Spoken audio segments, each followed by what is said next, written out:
3 décadas de sociedade e de amizade. E o que restava agora era o silêncio e o aviso de despejo. Raimundo sentiu o cheiro forte de cola de sapateiro e graxa invadir suas narinas como de costume. Mas, naquela manhã, não era um cheiro de conforto. Era um lembrete do que estava prestes a sumir. A bota surrada do peão, o salto delicado da senhora do sobrado, o tênis rasgado do menino. Tudo aquilo passava pelas suas mãos há mais de 60 anos, desde que o pai o ensinara a arte. Agora, a caixa de papelão em cima da bancada de trabalho era um atestado da traição, uma coleção de papéis de cobrança, de intimações, de números que não batiam. Sua antiga sociedade, a que ele construiu com Bem-vindo, um homem que considerava um irmão por 30 anos, tinha ruído não por falta de freguesia ou má gestão, mas por algo mais podre. Bem-vindo, com seu sorriso largo e seu jeito de quem sabia negociar, tinha diluído o negócio, transferido bens, sumido com a maioria do capital. E deixado para Raimundo a parte oca, a casca das dívidas e a ameaça iminente de perder o pequeno barracão que abrigava a sapataria, sua casa nos fundos e sua história. A parcela daquele mês, referente a um empréstimo que Bem-vindo fez em nome da sociedade e nunca pagou, estava vencida há 3 dias. Se não fosse quitada em 7, o banco acionaria a execução. Raimundo fechou os olhos, pedindo a Deus que lhe mostrasse um caminho que não envolvesse ver o trabalho de uma vida inteira sendo levado embora, por um erro de julgamento que não era seu. Às vezes, sentia que a fé era uma ladeira íngreme, e ele estava escorregando. O celular velho tocou no balcão, e ele viu a notificação de um pedido de entrega cancelado, mais uma pequena frustração no dia. Raimundo, aos 65 anos, tinha as mãos calejadas que pareciam narrar cada história de sola trocada, de couro curtido, de fivela apertada. Seus óculos, com uma lente remendada com fita isolante, repousavam na ponta do nariz enquanto ele lixava a borda de um sapato social. Ele não era de grandes falas, preferia o ritmo cadenciado do martelo na forma, do cheiro de lixa e do silêncio que só era quebrado pelo rádio de pilha, sintonizado nas músicas antigas. Vivia uma vida de rotina que parecia perfeita, quase imutável, até a partida de Bem-vindo há quase um ano. Antes, os dois eram a cara da sapataria Calçados e Cia. Bem-vindo no balcão, com seu papo de vendedor, Raimundo nos fundos, com sua maestria. A clientela vinha pelos dois. Mas agora, o balcão vivia vazio, e o silêncio pesava. No meio da tarde, a porta da sapataria rangiu, e a pequena Isabela, sua neta de 7 anos, entrou correndo. Ela trazia uma boneca de pano, desengonçada, com um dos braços pendurado por um fio solto. Vovô, vovô, a Aninha tá dodói. O bracinho dela tá caindo, disse ela, com os olhos arregalados, estendendo a boneca. Raimundo sorriu, um sorriso pequeno que mal alcançava os olhos cansados. Ele pegou a boneca com a delicadeza de quem pega uma flor. A Aninha deixa o vovô dar um jeito nesse braço, viu? Vai ficar nova em folha. Ele pegou a agulha e linha, o olhar focado no remendo que precisava ser feito. A menina sentou no banquinho ao lado, os pés balançando no ar, observando cada movimento do avô. Ela era um pedaço de sol na penumbra que se instalara em sua vida. A presença dela, tão cheia de vida, contrastava com o vazio que a partida de Bem-vindo havia deixado, e com o medo que Raimundo sentia de não poder mais oferecer nem mesmo aquele teto para a família. A fé, que antes era rocha, agora parecia areia. Isabela, com o braço da boneca remendado, parecia um pouco mais animada, mas ainda observava o avô com uma seriedade incomum para sua idade. O sol da tarde já começava a se deitar, e o cheiro adocicado da goiabada que a vizinha, Dona Zulmira, estava fazendo invadia a sapataria, misturando-se à graxa e ao couro. Raimundo tentou focar nas solas gastas de um par de mocassins, mas seus pensamentos giravam em torno daquele prazo de 7 dias que se encurtava. Pegou o celular velho e discou o número de Bem-vindo mais uma vez. Chamou, e caiu na caixa postal. A mesma mensagem gravada de sempre. A voz jovial de Bem-vindo que agora soava como um escárnio. Ele tentou de novo, até sentir o calor do aparelho na orelha e o cansaço nos ombros.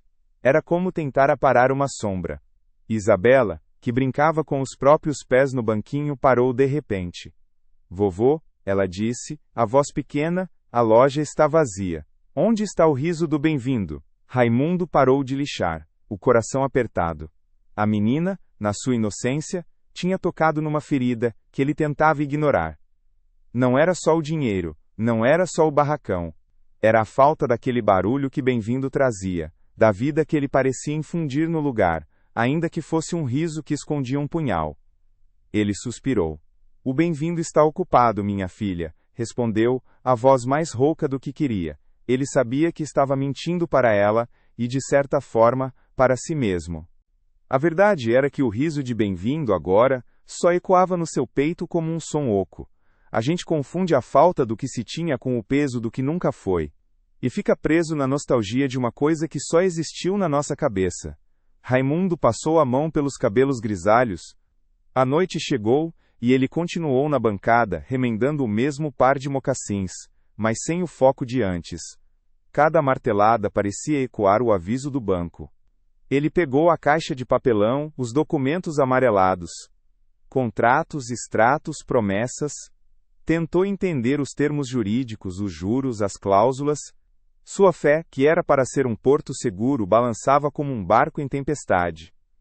Ele rezava, pedia discernimento, mas as respostas pareciam perdidas no meio da burocracia.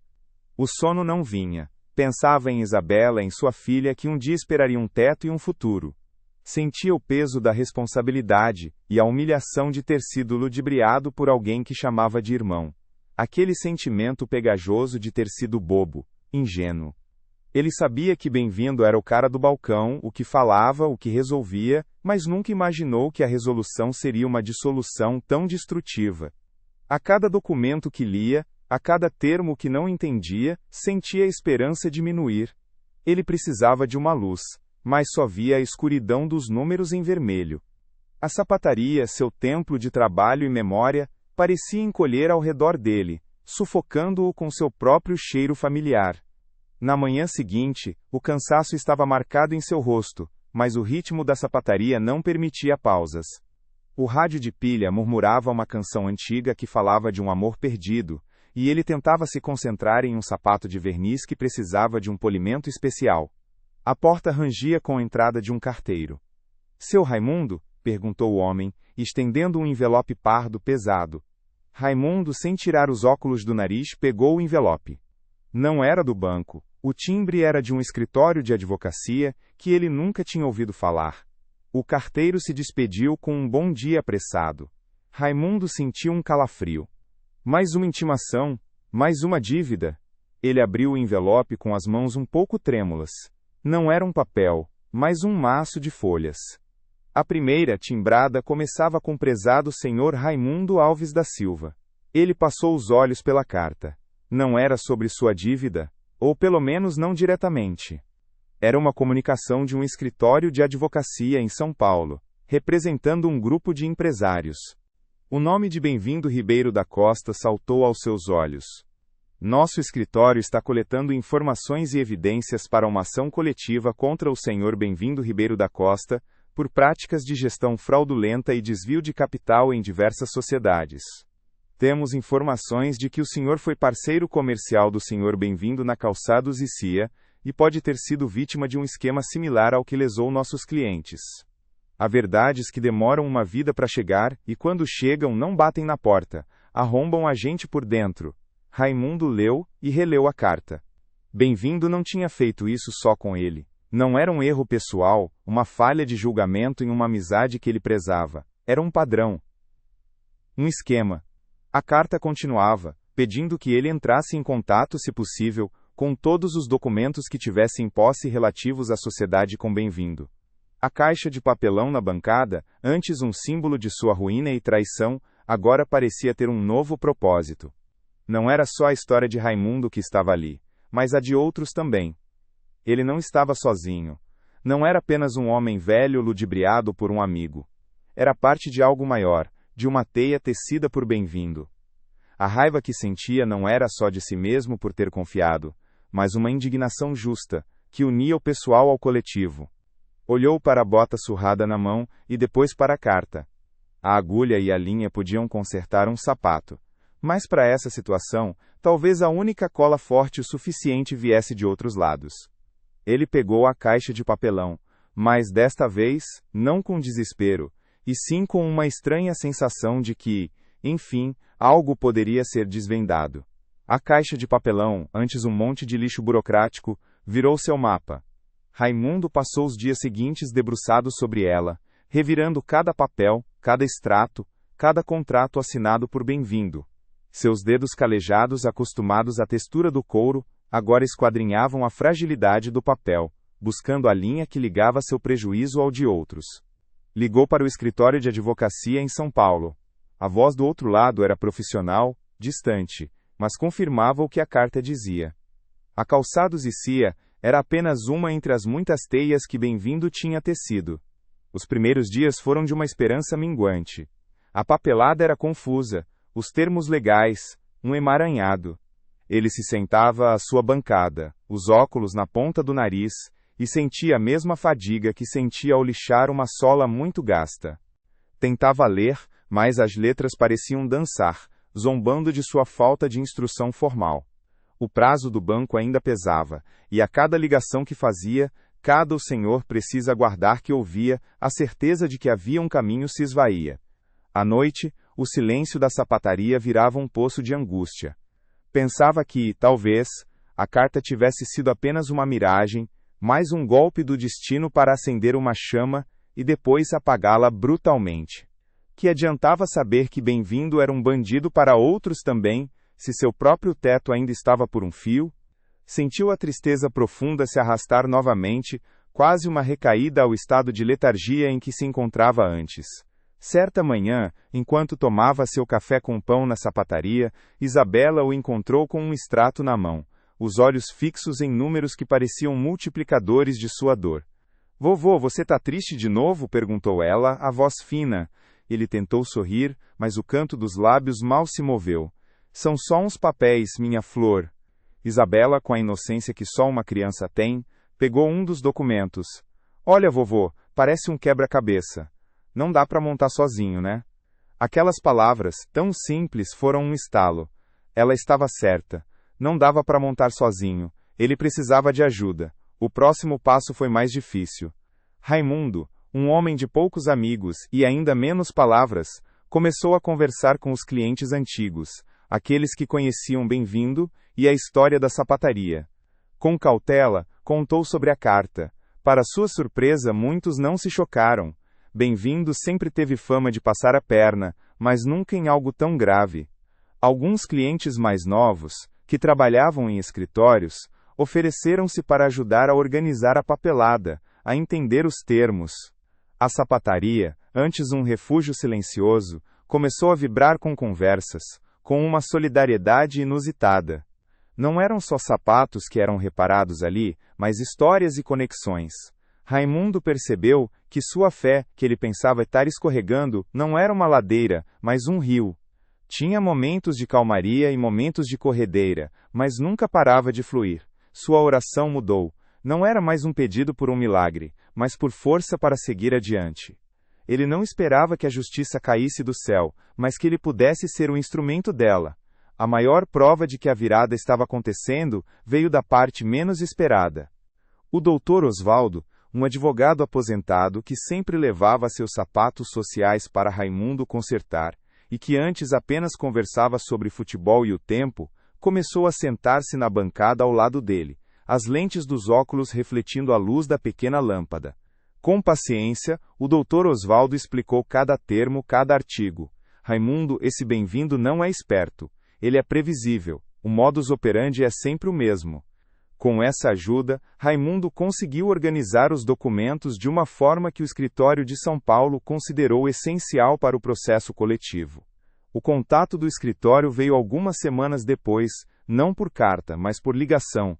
A notícia era boa, mais do que boa. Graças às provas que Raimundo havia reunido e ao testemunho de outros parceiros lesados que ele ajudou a localizar, a ação coletiva ganhou força. Um mandado de bloqueio de bens de Bem-vindo foi emitido, e a primeira etapa de um fundo de ressarcimento inicial foi aprovada.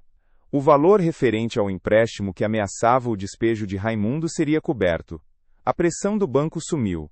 A calçados e cia estava salva. Um dia, enquanto Raimundo lixava um par de botinas, o cheiro de couro e graxa voltando a ser um aroma de casa, Isabela estava sentada no banquinho, desta vez, não balançando os pés, mas com um livrinho de histórias nas mãos.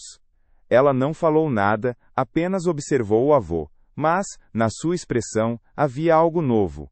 Um brilho. Não era mais a seriedade preocupada de antes, mas uma espécie de entendimento silencioso, como se ela, de alguma forma, soubesse que o velho barracão e o avô haviam encontrado seu caminho. O sorriso que Raimundo exibia, enquanto manuseava a botina com a mesma perícia de sempre, era diferente. Era mais leve, mais genuíno. Ele não estava mais lutando contra a maré, estava navegando com ela. O suor em sua testa não era de desespero, mas de um trabalho bem feito, de uma batalha vencida.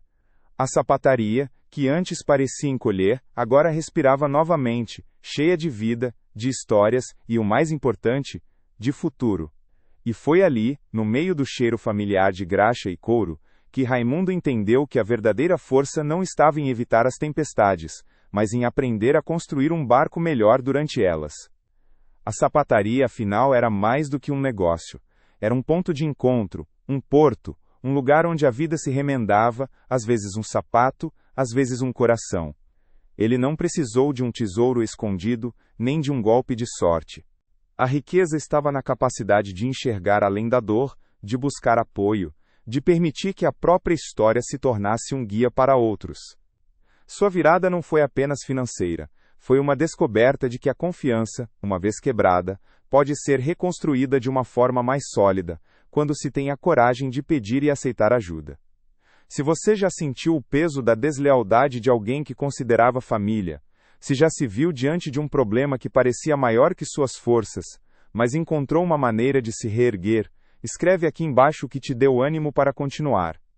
E se a história de Raimundo te fez lembrar da força que mora dentro de cada um de nós, deixa o like, se inscreve e ativa o sininho para que mais pessoas possam encontrar essa mensagem de recomeço através da vida de Raimundo.